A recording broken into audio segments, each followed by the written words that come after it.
friendship that'll never ever end.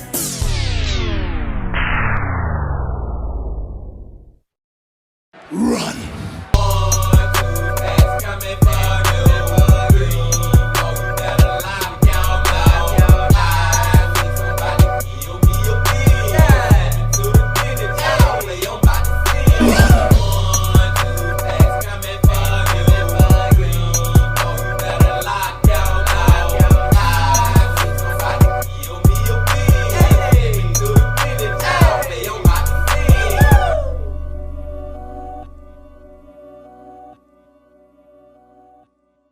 It's a beautiful day in the neighborhood.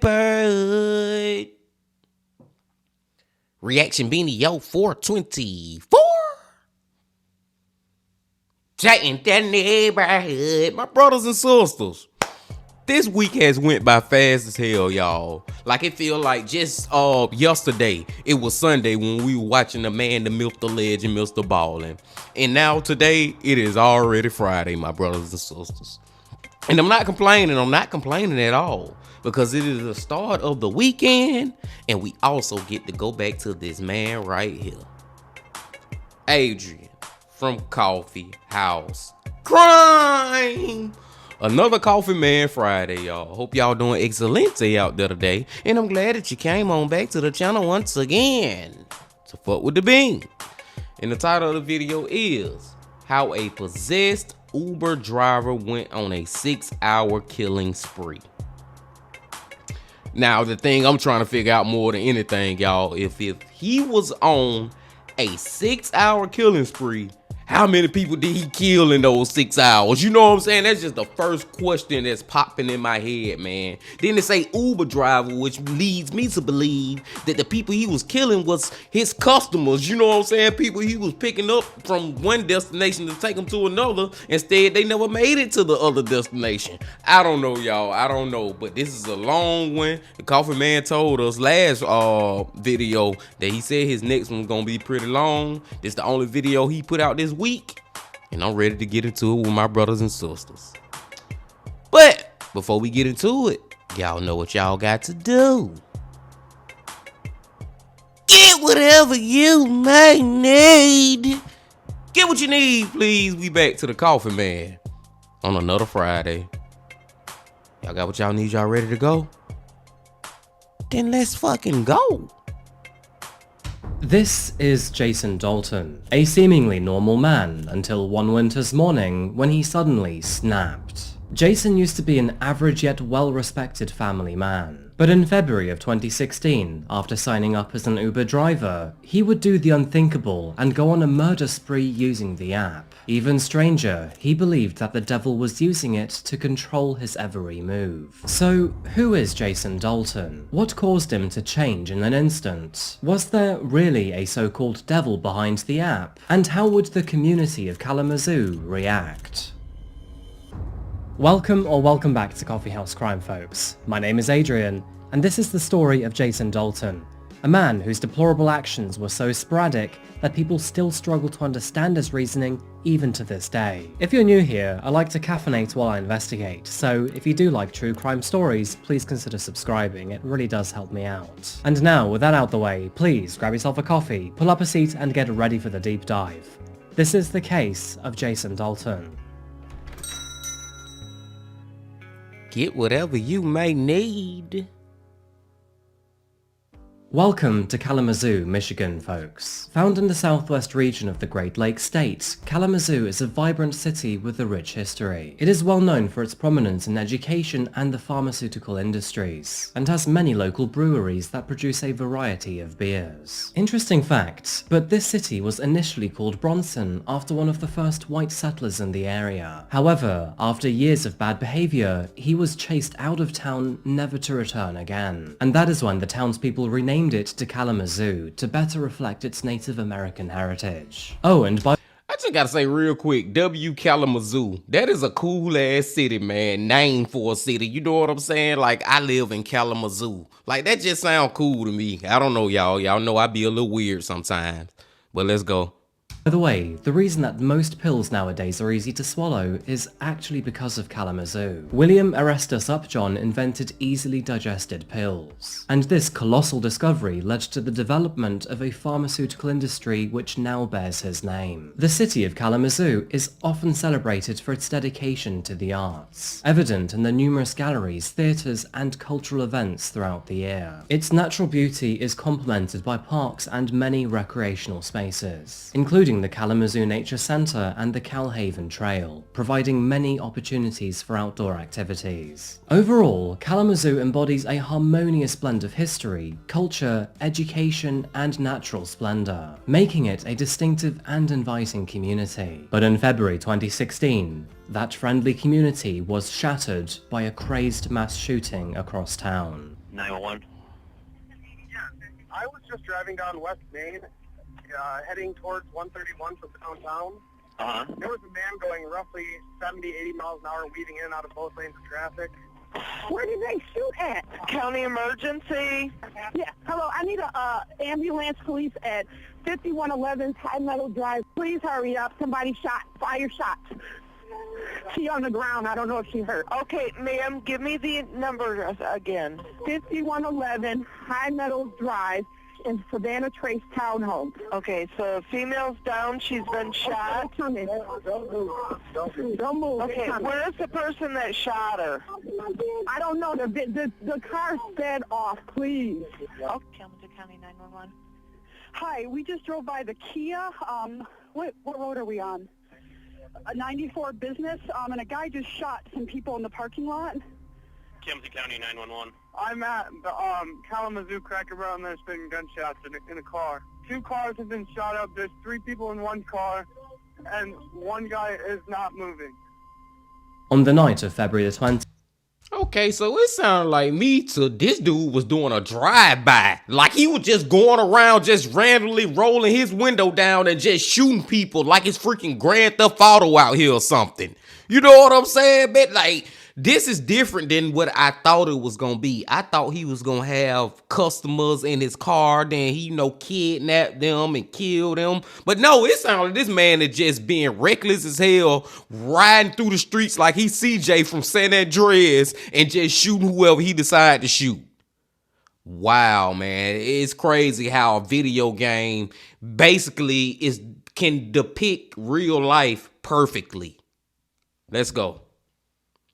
2016, a spree shooting occurred at an apartment complex, a Kia dealership, and outside a Cracker Barrel restaurant. The town abruptly became aware that a crazed killer was on the loose, and with these shootings occurring over the course of several hours, nobody knew if it was over. Several calls were made to 911 during that time frame while the situation developed. It was eventually learned that the man behind these shootings was an Uber driver of all people, fleeing the scene every time. In the end, 6 people would lose their lives with 2 additional injuries, and dozens around these crime scenes were left shocked beyond all measure. But the gruesome details behind this story would not end there.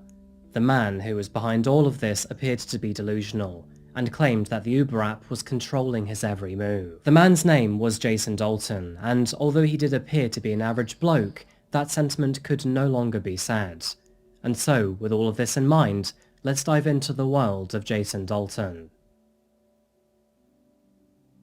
Born in Greenfield, Indiana, Jason Dalton was the only child raised by his parents in an intact marriage. His parents were described as kind, good, and hearty people, and encouraged the only child to work for anything he wanted. The young Jason attended Eastern Hancock Middle and High School, before then moving to Kalamazoo. After making the move, he was a varsity football co-captain and graduated in 1989 from Comstock High. A teacher and coach in the Eastern Hancock district described Jason as an average student and a promising athlete. He regularly participated in the school's football, wrestling, and track programs, and was also interested in riding dirt bikes and fixing up old cars. So Jason's hobbies and interests were quite typical for a young man. In December of 1992, when I myself was merely a few days old, he graduated from Kalamazoo Valley Community College with an associate degree in law enforcement. He was also perceived as a nice guy with a lot going for him. a far stretch from where he would eventually end up. After meeting a local woman named Carol, the two married in 1995 and had a happy relationship together. So much so that they welcomed 2 children into the family in 2001 and 2006. Jason was the type of guy to be cordial with people, but was not necessarily outgoing. He barely went out of his way to make friends with people, and this introverted behavior would deepen into his adulthood. Unfortunately, Okay, so everything that we have heard about Jason so far, I'm sitting back wondering, like, where are the red flags? Because so far, so good. I don't see no red flags from his childhood up to him turning to an adult, getting married. Like, there are no red flags right now. And that's even more scary, my brothers and sisters, that there are some people out here to one day they just wake up, they just snap, and I want to kill people. You know what I'm saying? There's no warning signs with this guy so far. Now, maybe we about to get some, but just thinking about going through his childhood, his teenage years, a lot of his adult life, he was your average Joe out here. And then he ended up doing something like this. 6 people, my brothers and sisters. 6 people. Unfortunately, Jason's degree in law enforcement would not ever materialize into a job. According to an old friend, he had tried to find a job as a police officer in Michigan or any nearby states. But unfortunately, he wasn't able to find any open position that would take him. Furthermore, he had no interest in moving far away to find a police job. And with him wanting to remain in Kalamazoo, he decided to study auto bodywork at Wyotech instead. Following a change in his career path, Jason would work at a BMW office in New Jersey, this allowing him to get multiple jobs as a mechanic through the years. In his late 20s, Jason found his calling in the world of insurance, and knowing auto bodywork very well helped him in this new profession. Moving forward, he would eventually be contracted to other companies as an independent insurance adjuster. In his spare time, Jason would shoot targets or clay pigeons, and apparently he would shoot for hours at a time, sometimes all day long. Now, despite not having a big property, he would practice at home in his garden, and neighbors reported that these gunshots did sound like hunting rifles instead of automatic. But in the months leading up to 2016, subtle signs of instability began to appear. Despite being a mechanic and an insurance adjuster, Jason would regularly lose his temper towards customers. This included an incident in 2015 when Jason screamed at one of his customers over a dispute, and although things never became physical, it left the other guy absolutely traumatized. Another coworker once saw Jason yell at a customer over the phone, slam the phone down, and then angrily pace around his desk. Apparently, Jason had previously been counseled over his aggression, but most of the time, Jason apparently was a very level-headed man. He loved his family, stayed out of trouble, and steered clear of substance abuse. According to That's what I'm saying, man. It just seemed, I mean, him getting mad at customers, come on now. That's, to me, that's pretty regular. Like, the customers gonna get mad at the owners or whoever, the managers, supervisors, and the supervisors gonna get mad at customers or whatever. Like, that's a normal thing. Like, I still don't see nothing that just raises a red flag. Like, this guy is gonna one day kill 6 people randomly. Like, I still don't see it yet, y'all. But let's see. to him, he once tried marijuana in high school, but hated the taste of it. He also described himself as a social drinker and had no medical issues or head injuries. In 2016, Jason decided to join Uber as a driver. He wanted a new way to supplement his income, and had to drive great distances for his regular job anyway. To him, this was a good way of making 2 streams of income simultaneously. Following several background checks, he was finally cleared to begin work on February the 9th, 2016. And moving forward, he would run the app off his phone while he continued with his regular job, which took him all around the county. Instead of attending the classes created by Uber, he mainly taught himself how to use the app. But this also meant that he had no idea what some of the app's alerts and gestures were. To add to that, he didn't know how to use Bluetooth and didn't know what the notifications meant. In addition to this confusion, he never logged off the app when at home or even at night. He understood that he technically could, but just never did. As a result, the app would never let him mentally switch off. Apparently, this meant that the app often flashed at him in the middle of the night, preventing him from any proper sleep. In the days leading up to February the 20th, Jason's wife and close friends noticed that he seemed rather tired, depressed, and down. As an attorney would later put it, he didn't appear to be his usual gregarious self. Now, this tiredness could perhaps have been related to his inability to switch off from the app while he intended to sleep. But again, this was entirely in his control to change. Neighbors also reported him to be acting rather paranoid too. Throughout these days, he would constantly check on his guns and seemed to be a little more on edge than usual. Speaking of guns, on the morning of February the 20th, 2016, he travelled to a gun shop that he frequently visited.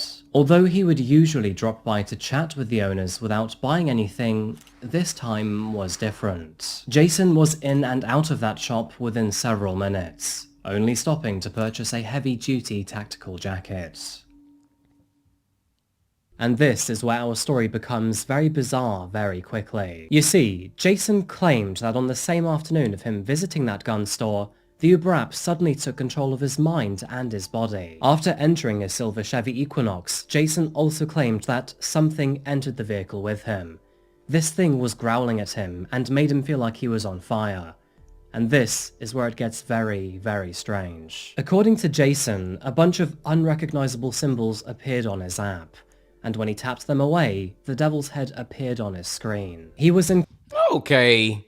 Now, I know the coffee man just said a little earlier that he never did drugs, and I don't consider marijuana a drug, but if you do or whatever, if that's the closest thing that you would say is a drug, he ain't even like that. He said he ain't like the taste of it. So this is a sober mind dude who have had, nothing, I ain't gonna say no problems, but was a pretty average Joe growing up, getting married, having different jobs and stuff. And all of a sudden, one day, you think a freaking app on your phone is sending demons and the devil and all that. Like, how do you just snap and turn crazy as hell like that, my brothers and sisters?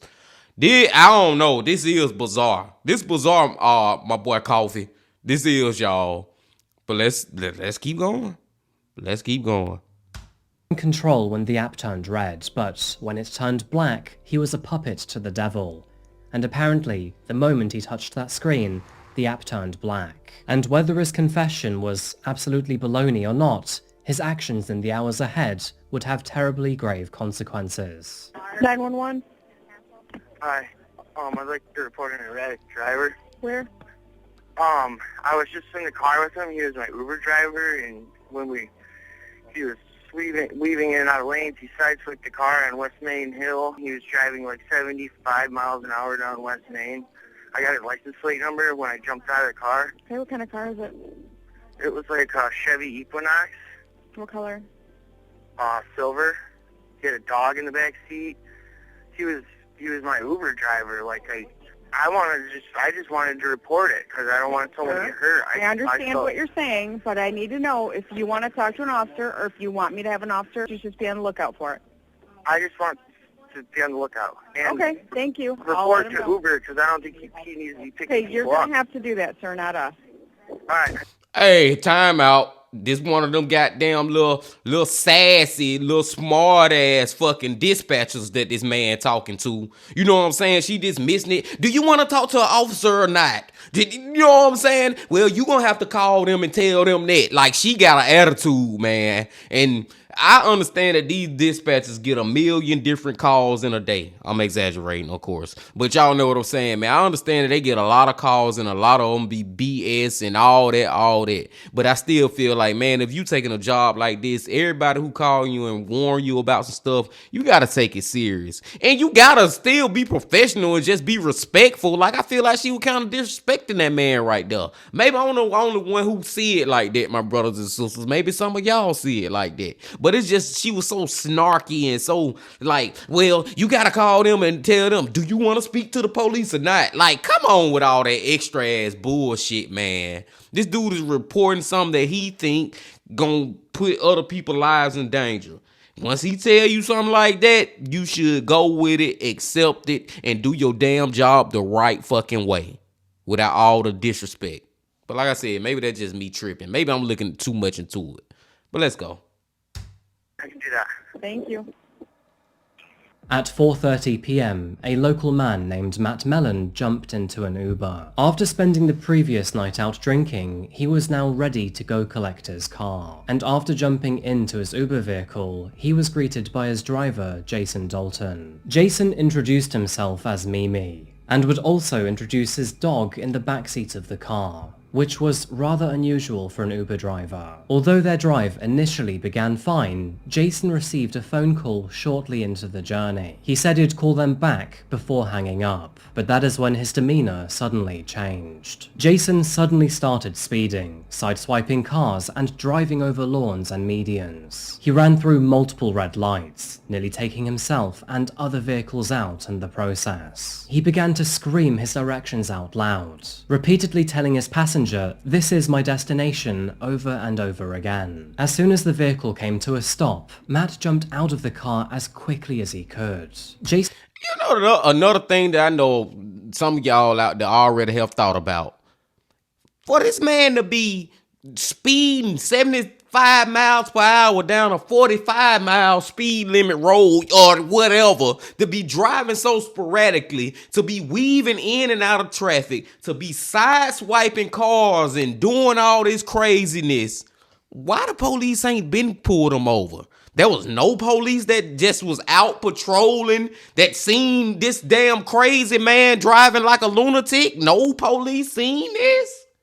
Like, that's just something to think about, y'all. And it just make you say, maybe there's still, to this day, not enough police out on the streets. Maybe there need to be a freaking police on every corner, like, or something. I don't know, man. That's maybe a little too extra. But y'all get what I'm saying, man. For him to been doing this shit for 6 hours and no police knew nothing about it, that's wild, man. That's wild.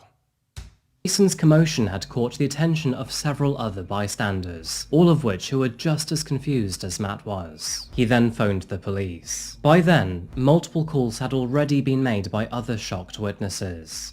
But Jason, he had already sped off into the distance. It's important to note here how dismissive, rude and unsynchronized the operators were. Matt had offered valuable information to identify a man who was a current danger to the public. Yet, sadly, throughout all of these phone calls, most of that info was glossed over. Okay. I was just talking about this. I was just talking about how this damn dispatcher, and that was just one example, the first one, and I already had picked up on it. And apparently it's even more dispatchers who just gonna be so dismissive. I'm finna start to get fucking mad on this video, y'all. I'm starting to get a little hot. I'm still starting to get a little peed off. Okay, just a second. Let me get your right place, okay? Stay on the line.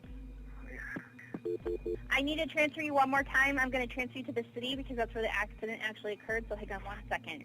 Okay. Jason drove back home in a similar manner, driving at illegal speeds while racing through traffic lights before parking his vehicle in a back driveway behind the house. According to Jason, a strange feeling had overcome his body. He rushed inside, drank a glass of water, and then entered his basement. Next, he prepared his guns, loaded them with full magazines, and put all of them together in a black duffel bag. Jason was now armed with a loaded Glock 9mm pistol, and furthermore had equipped himself with a bulletproof vest. Stepping back into his Chevy Equinox vehicle, he was then offered to take on a new Uber ride. At around 5:30 p.m, after accepting the new ride, he sped towards his destination. He travelled to Meadows Townhomes, an apartment complex found on the northeastern edge of Kalamazoo. Jason was looking for a woman named Macy who just happened to book the fare for her boyfriend, and with her boyfriend walking around this neighbourhood, Jason could not find the woman he was looking for. He made several laps around this estate, growing more agitated by the minute. He eventually set his eyes on a woman named Tiana, who, at the time, was leading 5 children to the playground, including her daughter. Jason asked Tiana if she was Macy, to which she replied no. Jason then sped off, doing another lap around the neighbourhood before then approaching Tiana again, even faster. For the second time, he asked her if she was Macy. But before she could even respond, Jason had raised his gun to her face, and with his left hand still on the wheel, he unloaded his magazine in her direction. Tiana was shot multiple times, falling to the floor as she told the children to run. Now, fortunately, all of the children remained unharmed, but as for Tiana, she had several injuries that needed urgent attention.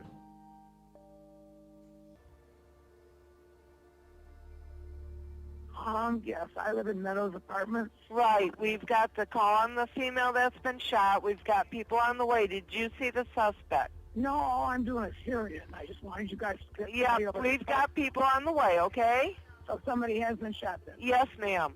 Okay, ma'am, still with me? Yeah, I got a firefighter here right now. Okay.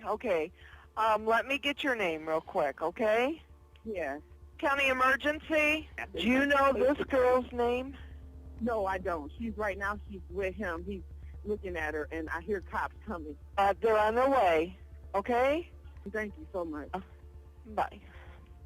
After unloading the entire magazine, Jason sped off towards his parents' home. He then called his wife to ask for the keys to the Hummer truck, which just so happened to be parked there. After arriving, he found his wife and children outside. Carol had no idea what was going on, but nevertheless began to grow worried. She sensed that something was wrong with Jason. She noticed his eyes were different, and that he was acting very, very bizarrely. Jason ran upstairs, grabbed his father's gun, and then gave it to his wife, who by now was clearly distressed and confused. He told them to stay inside and not leave the property, and after being unable to start the Hummer truck, he instead took Carol's HHR. Now, you might be surprised to learn that, after this incident, Jason returned to his job as an Uber driver and completed several rounds without any incident or fault. Under the disguise of a new vehicle and acting calmly, nobody had any reason to believe he was a dangerous suspect at large. So let me just get this right real quick, y'all. He literally, and I don't think Coffee Man said that the lady died yet, but he shot just a random lady. Like, I hate these random shootings too, man. This is just, he just decided, because it just make you feel like you can't go fucking outside. Anybody who ride past you, you gotta look at them crazy. Like, you know what I'm saying, man? Is this motherfucker a murderer or not? That's at least how it be making me feel, man, when we be watching these stories about people just getting randomly killed by a random stranger. So let me get this right though. He killed her, and then after he did that, he went back to doing Uber like nothing had fucking happened. And where's the police? Let's go. Rumors of a rogue Uber driver began to circulate around town, but nobody knew who it was. Unfortunately though, this calm behavior would not last forever. At 10 PM, after several successful trips, Jason slipped once again. Paranoia kicked in, and he believed that several black SUVs were circling him. Furthermore, the so-called devil from the Uber app told him to look out for a black BMW. Meanwhile, Richard Smith and his 17-year-old son Tyler had parked at a dealership along Stadium Drive. Tyler was finally old enough to think about buying a car, and his father was just as excited to help him. Both men got out of their car to look at a blue Ford pickup truck, with Tyler's girlfriend remaining in the back seat of his father's car. That is when Jason walked up to them from his vehicle and immediately fired several rounds into both men, tragically killing both father and son. Crazy. Alexis watched as this man walked up to her boyfriend and his father and fired at both of them at point-blank range. And even after both of them had fallen to the floor, he continued to fire several rounds into them. Scared for her life, she hid behind the back seat, praying that she wasn't next. That is when she heard Jason circling the Range Rover and then trying to open the front door. Fortunately, the car's autolock mechanism had been activated, and with him no longer able to gain access, he walked away without ever knowing she was there. After waiting about 90 seconds, she crawled out of the Range Rover, went over to her boyfriend, who sadly had passed away, grabbed his phone and dialed 911. Meanwhile, others had already phoned the emergency services to report this unfolding tragedy. But sadly, it was too late, for Jason had already fled the scene. 911, where's your emergency? Hi, we're on Business 94. We passed the Kia dealership, and we just passed with somebody shooting a gun at two people lying on the ground. Okay, okay, the Kia dealership where? It's on Business 94 in Kalamazoo. We are pulled into the Burger King, which is a couple businesses down. There's a Tuffy Auto Center. I'm sorry, we're not from the area. Okay, so you're on Stadium Drive. Did you see who the person was that was shooting? No, I just turned because we heard gunshots, and there was a man standing there pointing a gun at two people lying on the ground. We could see the smoke from his gun and hear it as we drove by, and we just pulled in. I don't know, we're probably 150 yards from them. There's an SUV still sitting in the parking lot. All right, and you said the people are laying on the ground still? We can't see them. There's cars blocking our way, but the SUV that was parked there is still there. It's running with their brake lights on. The Kia is 4102 Stadium Drive. All right, ma'am. I'm going to go ahead and get an ambulance on the way. After returning to his vehicle, Jason continued to calmly accept Uber assignments. Despite this being his third wave of aggression, each one was becoming more violent and consequential. His dangerous ride with Matt was lucky enough to end without harming anyone. And although he had seriously injured Tiana, she was still alive. Tragically though, his most recent incident ended in the death of two innocent men, and his fourth outburst would be even worse. See, this shit killing me, y'all. This is killing me because this is not how I thought this was gonna go at all.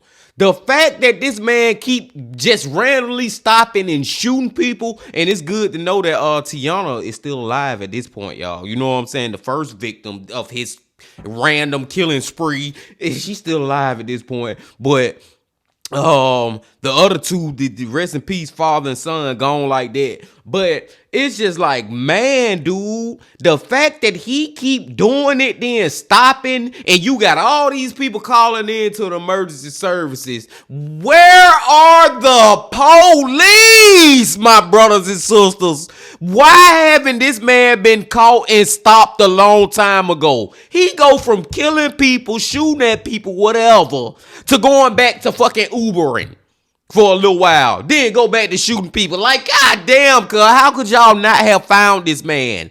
All these people calling, you know they giving descriptions. This one right here is just, this shit is terrible. Shortly after 10:20 p.m, he made his way to the Cracker Barrel off of 9th Street, which is located around 5 miles away from the Kia dealership. After having a small issue with an unrelated Uber fare, he then approached a white van and shot a female driver inside. The driver, who was Mary Lou Nye, was a 60-year-old woman who had just finished a night out with friends. And as those friends, all located in another car, saw her get shot, they screamed out in shock. Jason responded by approaching their car and firing at all four on board. Dorothy Brown, Mary Jo Nye, Barbara Hawthorne, and a 14-year-old Abigail Kopf were all shot at point-blank range. After attempting to murder 5 more people, Jason got back into his car and drove 16 miles back home. By 11:20 p.m, he was heard back in his garden, and after firing several rounds into his sheds, he reloaded his pistol and got back into his car. And if his actions and behaviors weren't outrageously strange enough, Jason then returned to his Uber job, completing several more fares as if nothing had happened. It would take officers more than 2 hours after the final murders and more than 7 hours since his first incident to finally piece the story together. And of course, it was at that moment that they finally realized that they were dealing with a murderous Uber driver. Now, bear in mind here that Matt, who had called in to report Jason's behavior more than 7 hours prior, even offered to give the license plate and Uber ID to the operator. Alas, these details were missed, and Jason was allowed to carry on with this rampage for several more hours. Crazy, man. After officers responded to both crime scenes, located about 5 miles and 20 minutes apart, it became apparent that they were likely dealing with a potentially active shooter. Witnesses claimed that the gunman was driving a dark-colored vehicle, with some identifying it to be a Chevrolet HHR. Fortunately, the Kia dealership had recently installed a new surveillance camera. This was used to confirm Jason's description, and then relayed to all other officers in the area. But that didn't stop Jason from calmly completing more Uber assignments in the meantime. Shortly after midnight, he picked up and then dropped off 3 other passengers, before accepting another 4 just several minutes later. One of the groups even asked him if he was the shooter, to which Jason replied with no in a very emotionless manner. He then picked up another group of 3 before dropping them off without incident. Although most of them had a sneaking suspicion, none of these 10 passengers were aware that they were being ferried by an active spree killer. At 12... Can you imagine that? Or can you put yourself in those people's shoes? The ones who actually survived and didn't get attacked or shot at by him, to know that you was in the freaking car with a man who been shooting at and killing people for the past 7 freaking hours. That'll just stay with me forever, y'all. And the last shooting that he did is just so freaking tragic because he just don't care, man. Like, he shoot senior citizens, older, elderly people, and also teenagers, man. At the same time, he don't care how you look, what your age, your gender, no nothing. And then he go back to being so normal, driving his Uber car, actually picking up customers. This is one of the most craziest goddamn stories I have ever heard, y'all. And that's why I'm so animated, man. And then the fucking police, they dropped the ball on this one. They dropped the ball hard, man. From that first shooting, y'all should have had police on the scene, but you also got to have police all throughout the city just looking. You know you got witnesses out here who been calling the dispatch just looking for this car, looking for somebody driving crazy. Like, come on, man. The police dropped the ball on this one, y'all. I feel like the police is they not the direct calls, but they kind of like the indirect calls of some of these murders, man, because they could have been stopped this fucking man a long time ago. Let's go. 12:36 a.m., an officer who was currently on duty watched Jason as he dropped off those final 3 passengers. With concern and curiosity, he followed Jason's vehicle while requesting for backup. After around 2 minutes of stalking, he then flashed Jason to pull over. Although they had... Finally, a damn police officer get suspicious of him and pull him over. I just feel like, y'all, this should have happened hours ago, man. I feel like the police they went on it like they supposed to be in, man. Y'all supposed to have people out here like literally looking for an active shooter. And he switched cars and stuff. I can't leave that detail out, but come on, man. All these people saying that he's swerving through traffic, running red lights. Where was the police? Why no police seen this man running through all these red lights and side swiping people and doing 70 in a 30 mile per hour speed zone? Like, oh, my brothers and sisters, I'm trying to calm down on it, but this shit pissing me off.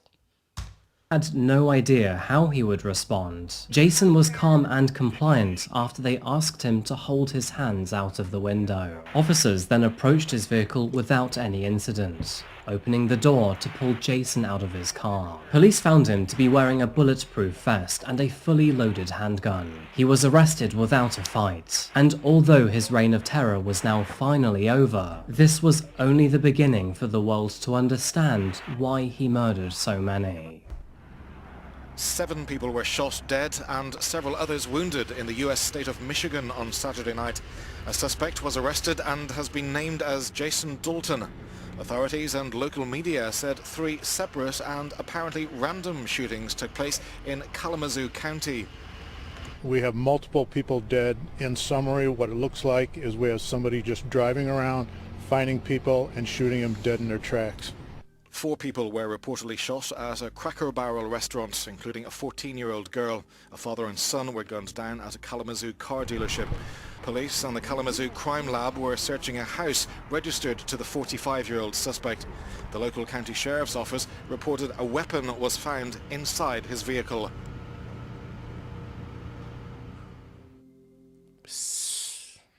In the afternoon of the following day, Jason's interview with Sergeant Gorham revealed several chilling yet strange details. I know I've said a few of these details already, but I'm going to repeat them to clarify Jason's frame of mind. Jason confirmed that he hadn't been sleeping very well in the days leading up to his spree. He had recently joined Uber, but the app would not let him shut down and would always ask him if he was online. He further blamed the app for causing his sleep issues, and also stated that something had come into his car and he felt like he was on fire. Jason admitted that he didn't fully understand how the app worked, but he did believe that one ding meant yes and two dings meant no. Terrifyingly, when one of his last Uber rides asked him if he was going to kill them, Jason said no only because the app had dinged twice. Near the beginning of his spree, a sensation apparently came over his body, causing him to accelerate in his vehicle. At this moment, Jason truly believed that he was being possessed to drive faster. When asked if Jason had ever thought about helping the people he had shot, he simply said, "It just had a hold of me," further indicating that he was possessed and unable to support. He also said that it ended only after being arrested,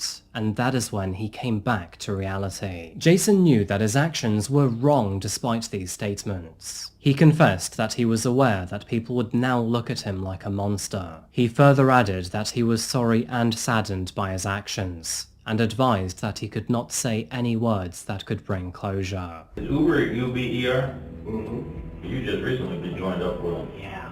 Am I okay to talk? Yeah. About what happened? Yeah. I know that you guys are going to have a hard time believing this, but it literally took over mind and body. The Uber app? Yes. I really didn't even see what the I just tapped it, and then it was like a devil head that popped up. It was some sort of like horned head, like a cow head or something. And I pressed that button, and that's where all the problems went after that. Meanwhile, officers were getting This man really believed that he saw the devil on that fucking Uber app. I don't know, man. I don't know if he just went crazy, just randomly out of nowhere. But I just want to say this, y'all. There is, and I'm not talking about none of y'all, my brothers and sisters, but all the people in the world, there will be some people who will take this from what he's saying and actually make a theory about that it was the devil and all that. Y'all get what I'm saying, man? Like, what he is saying is something that these crazy conspiracy theories out here would take and run with and try to come up with a conspiracy that the freaking government be doing stuff on these apps or any old crazy thing, man. It sounds completely like buffoonery to me, but people do make crazy theories out here, and all I'm gonna say is his ass was tripping. Point blank period. Comfortable at the Dalton residence, and they were shocked by what they would find. Bullet casings, gun accessories, and Pepsi cans littered the home. A basement arsenal contained hordes of ammunition rounds which were stored in cans and boxes, along with numerous long guns, handguns, a hunting bow, and a large brightly coloured squirt gun. In the home's backyard, bullet holes could be seen through a shed, the fence, and playground equipment. And although I don't have a picture of it, they apparently had a very grimy bathtub. Throughout the house, piles of clothes were sprawled on the floors, with empty cans and containers littered on shelves and tables. From these pictures alone, it is not clear if Jason's actions were premeditated or not, but what did become obvious is that he had far more firearms than the average American. And with the way more firearms than the average American. It's like, bro, he had a freaking armory, y'all. He really could have went on some like mass shooting type ish if he wanted to. I mean, rest in peace to the 6 people that did die and all the people who went through this trauma, but it could have been a lot worse than that. All them fucking guns and bullets he got or had, whatever. National average of 1.2 firearms per person in the United States, Jason was more than 10 times that figure at 17. With the city of Kalamazoo waking up to the terrible news, these details were not overlooked, and the community learned that they were dealing with 6 deaths and 2 injuries. Although Kalamazoo is known to have a higher crime rate than the national average, this was the worst incident to happen in recent history. And now, all they could do was mourn.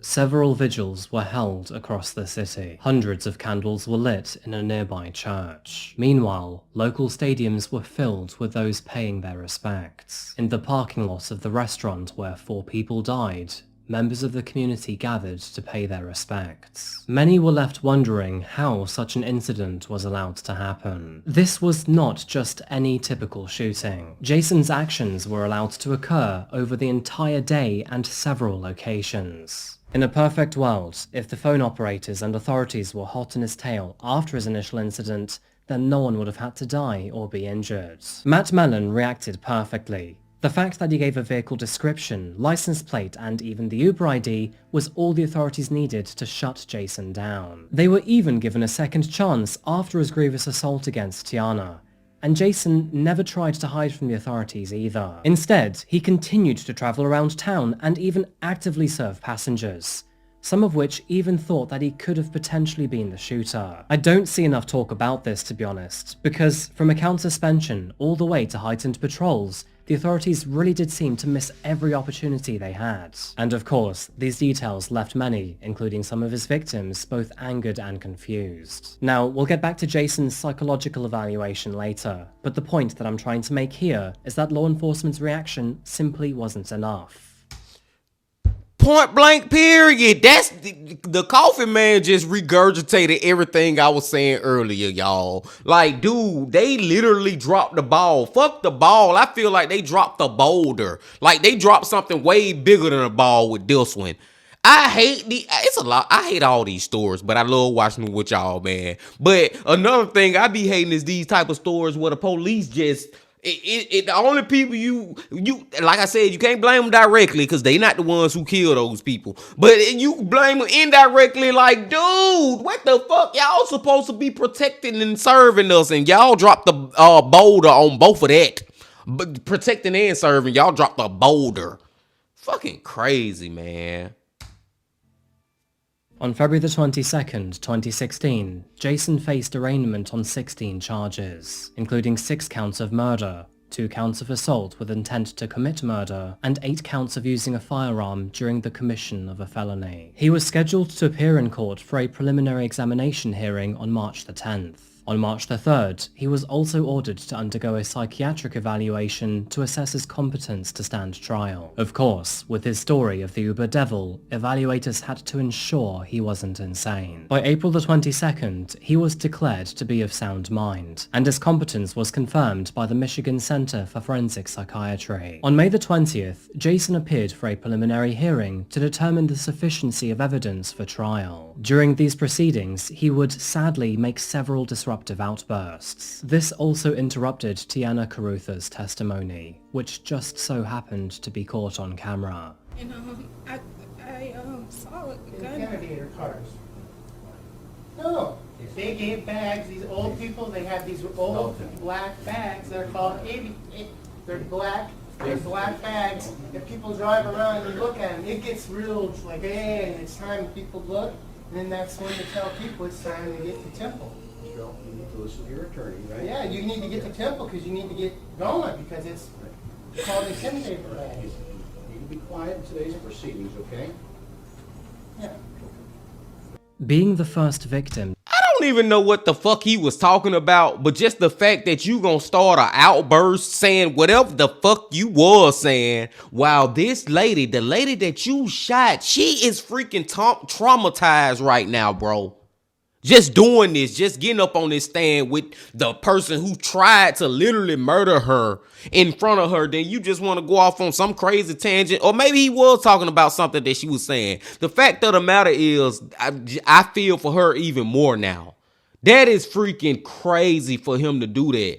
I would have, man, I ain't gonna even say what I would have did if I had the authority, if I was that judge or the damn sheriff or whatever. I would have made sure he would have shut the fuck up. That's all I'm gonna say, my brothers and sisters. Now y'all take that how y'all want to. Let's go. To his shootings, she was already uncomfortable to share a room with this man, and with him lashing out like this, she understandably relapsed. After being restrained and removed from the courtroom, he rejoined via video link from jail. The hearing resumed later that same day. Following a pre-trial conference on June the 6th, Jason's attorneys announced their plans for legal insanity defense. In response, another psychiatric evaluation by the Michigan Center for Forensic Psychiatry took place over the following 60 days. Although his trial was tentatively set for late September or early October, several evaluations and many disagreements delayed it for multiple years. Eventually, jury selection was scheduled to begin on January the 3rd, 2019, with opening statements beginning on January the 7th. However, in a surprise, on the day of opening statements, Jason pleaded guilty to all counts. Under those circumstances, Mr. Williams, what is the agreement? Your Honor, Mr. Dalton will be pleading guilty to all counts. In counts 1, 3, 5, 7, 9, and 11, he will be entering a plea to first-degree premeditated murder. In counts 13 and 15, he will be entering a guilty plea to the count as charged, assault with intent to murder, and he will also be entering a guilty plea to the associated felony firearm charges, which make up the even number counts in the felony information. Subsequently, on February the 5th, 2019, Jason Dalton received a life sentence without the possibility of parole, thus forever condemning him to a cell behind bars until the day he dies. Love is stronger than hate. Light is stronger than darkness. Life is stronger than death. That victory is ours because of him who loves us.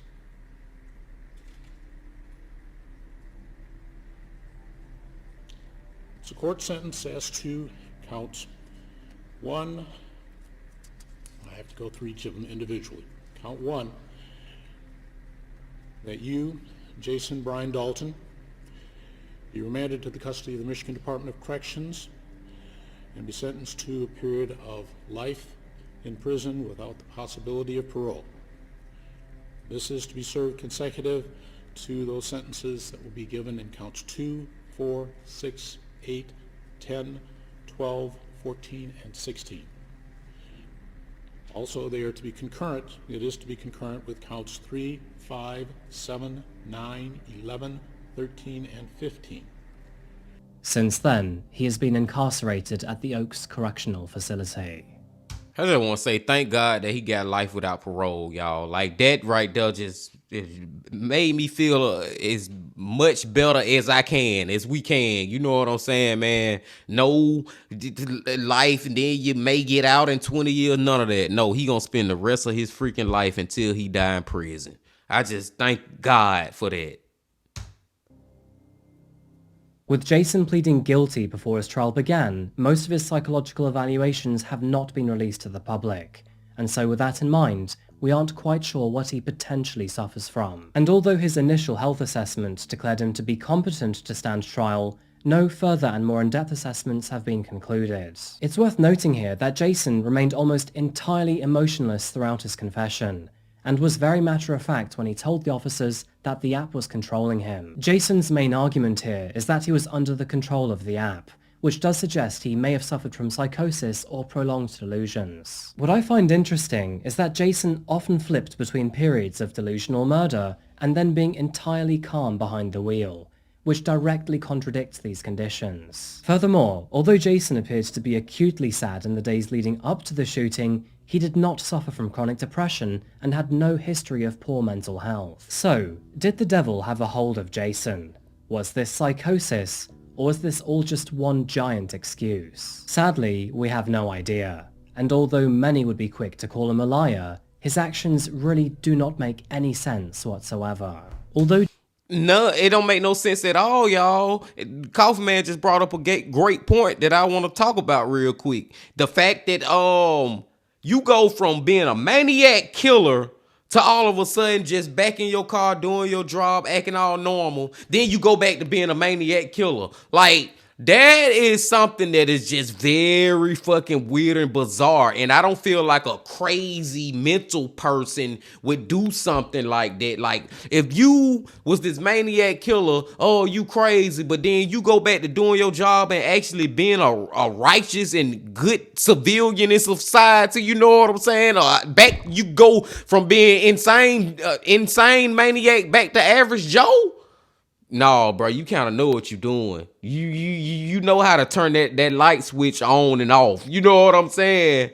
Oh man, this is a crazy one, y'all. We almost through with it. Let's go. Jason did have the means and opportunity to commit these murders, no motive can be found. He had no heightened emotional connection to the victims, was not going to gain anything from their deaths, and had plenty of reason to simply not become a mass murderer. The only reason why he would do such a thing would be to gain fame and recognition after concluding that he was thoroughly done with his life, which, in fairness, is still a possibility. I want to end this video by repeating the weird delusions that Jason claimed to have had, because, quite frankly, I think it reiterates how insane his story sounds. Jason told officers that it would blow their minds if only they knew what he had gone through. He further explained how, when he opened the Uber taxi app, a symbol appeared, and he recognized that symbol as the Eastern Star. Jason also claimed that a devil head popped up on his screen, and when he pressed the button on the app, that is when all of the problems started. He said that the iPhone could take you over, and explained how you can drive over 100 miles per hour and go through stop signs and you can just get places. Basically, he described what it means to be a reckless driver in a fast car. He also told the officers that this devil figure who took over his body had a horned cow head, and that, furthermore, it gave him assignments throughout the night. Allegedly, this devil would take over his body until he was done. During his interrogation, Jason admitted that he felt bad for the victims. To add to that, he wasn't aware that some of them survived either. Not that this would change his outcome whatsoever. By the way, speaking of legal proceedings, this wouldn't be the only case that Jason had to see through the courtroom, because shortly after his arrest, his wife Carol Dalton filed for divorce. Now I do have to give her a lot of credit here, because many people will refuse to believe that the person they once loved could be a bad apple.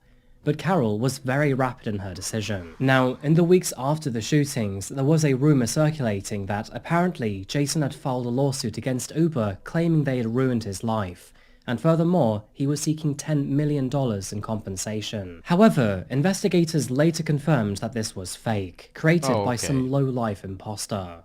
Okay. Richard Smith, known as JR by friends and family, was a good father. He was supporting his son, Tyler, when they were both gunned down. Formerly a pipe fitter working for Pfizer, he blossomed to become a construction manager and a proud full-time husband and father. He was 53 years old when he died. His passion in life was his family, and being a friend to everyone blessed to know him, with specialties of cheesy potatoes, brookies, and a secret barbecue recipe that only he knew. He was the rock for his family, both immediate and extended. Born on April the 27th, 1998, Tyler was only 17 years old when he died. He was a senior at Matawan High School and attended Van Buren Technology Center. His passion was soccer, and he loved visiting Silver Lake with his family. He shared a love of cars with his father, and sadly died searching for his very first car. Both men are dearly missed by their family. Mary Jo and her sister-in-law Mary Lou were shot and killed at Dalton's last stop. Mary Jo was born the 6th of 7 children and graduated from Lakeshore High. She loved to cook and sew with her mother, and went on to become an excellent teacher and mentor. After retirement, she spent her time traveling, seeing family and friends, and continuing to help students. She was an avid quilter and skilled baker who loved to teach others her crafts. Her last day was spent with some of her closest friends, enjoying an outing at the theatre, which was her joyful habit. Mary Lou was 62 years old when she passed away. She worked as a daycare worker, only after previously working for the Michigan Secretary of State for 30 years. Believe it or not, this incredible woman was also a Master Sergeant in the US Air Force Reserve. Tragically, her husband also lost his sister in the shooting. Dorothy Brown was another victim at the Cracker Barrel. spending her evening with Mary and Mary. The 74-year-old worked for Guardian Finance and Advocacy in Battle Creek, and previously worked as a caseworker for the Area Agency on Aging. While in college, Dorothy married Edwin Reynolds but later remarried Curtis Brown, and in her death, she leaves behind her 2 children, Jeff and Rob Reynolds. In addition to Mary Lou's, Mary Jo's, and Dorothy's deaths, Barbara Hawthorne also passed away outside the Cracker Barrel. Barbara had recently retired after working for Kellogg's company in Battle Creek for 22 years. She was with her granddaughter, Abigail Kopf, at the time of the shooting. 6 victims. 6 lives lost at the hands of Jason Dalton, a man who seemingly had it together up until the day that he violently snapped. Hundreds are now forever affected by the loss of a loved one. Some even 2. Although Tiana was unlucky to cross paths with Jason, she was fortunate enough to survive the shooting. She was shot several times and therefore had to go through multiple surgeries and treatments. And she'll always be traumatized from that. She'll always have nightmares from that. And man, I just gotta reiterate how I hate how I feel so bad when senior citizens, you know, people who are in their old age end up getting murdered like that. Man, it's like they made it all the way through all these years on this earth living. And that's how they end up. That's how they story end. It's just, oh, man. This terrible day, she has now become a motivational speaker for her business named Shero with a message. When Abigail Kopf was shot in the head, she was only 14 years old at the time. Since then, she has been through several surgeries, including 2 where metal was placed in part of her brain that was shattered by a bullet. But after almost 2 years of treatment and rehab, she has finally returned to school. I sincerely wish both Tiana and Abigail the very best moving forward. Matt Mellon could have become Jason's very first victim, yet thankfully, he managed to get away unscathed and even help the authorities. I also hope that, wherever Matt is, he's doing well. What frustrates me the most about this case is the lack of reasoning behind his crimes. Without any answer, it does beg the question, could this happen again? I think that, in this instance, it would be good to know what Jason's final psychological evaluations were, and furthermore, how he feels about his actions now. Without those things, it does leave this story entirely up for debate. And so, with that in mind, please let me know what you think in the comments down below. Do you think that Jason really did suffer from some sort of delusion? Or do you think it was just one giant excuse? Anyway, I think that's pretty much the end of the video, folks. I know that this was a long one, so thank you so much for hanging out until the end. And speaking of which, did you like the longer form content? If you want to support the channel, you can find my Patreon here, or alternatively, check me out on social media here, most notably my Instagram. You can also support me, the channel, and Nero by checking out Classified Coffee, my very own coffee brand. And I really mean it when I say that this is the best dark roast I've ever had. That's classifiedcoffeeco.com. Anyway folks, that is the end. Thank you again so much for watching, and as always, I'll see you again very soon for another one. Until that moment arrives though, remember to look after yourself, look after each other, and of course, stay safe. Thank you, and goodbye. Man, I'm just gonna tell y'all off the top, my brothers and sisters, I don't think that damn man was crazy. Like, I don't think that he was, like he was delusional and he really seen damn demons and stuff and all that. No, I feel like he was very competent and knew what he was doing just because of his actions while he was doing it. I'm just gonna go back to it. You go back from killing people, shooting people on the streets, and then for the next hour or two, you back being an Uber driver, back being your normal self.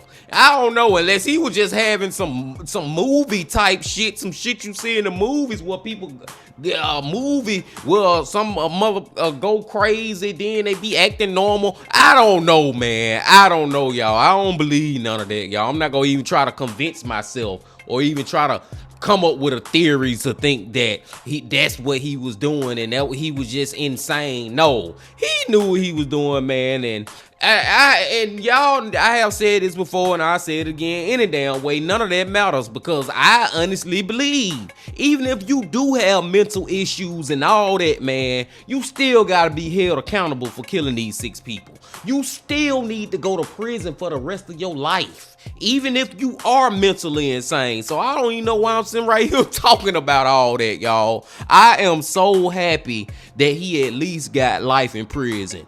I would have gave him most definitely the death penalty, man. Most definitely, he deserved it. And it just make you kind of like not even want to go outside, man, or not trust nobody, man, with these random killings, man, that we be watching sometime over here on our channels. How these people just a random person, bro. It just make you feel like you can't even be in traffic without wondering, is the car that's rolling by you, is it a crazy mother who just finna pull a gun out and shoot me? Am I the only one who be thinking like that, my brothers and sisters? Because I do think about stuff like that sometime, man, because of videos like this. But these videos are real freaking life. It ain't like I'm tripping. This shit actually happens. Old women in they heyday, you know what I'm saying, going out to Cracker Barrel, and then a random dude just come up and just shoot them all in the face and ish. Like, it's crazy, y'all. It's crazy. All I can say is, my brothers and sisters, man, just enjoy every day like it's your last as much as you can. As much as you freaking can. And I digress. We have been here long enough, man. It was a long coffee house video, man. But hey, I love the coffee, man. I love Coffee Man Fridays, and I love all y'all. And we're going to keep doing this, and just make sure y'all come on back tomorrow for another The Wi-Fi Saturday. Make sure y'all hit that like button, comment, subscribe, and do all that. And I'm going to leave you with this. Love, peace, and happiness. Stay safe. Don't stop. Keep going. Yeah.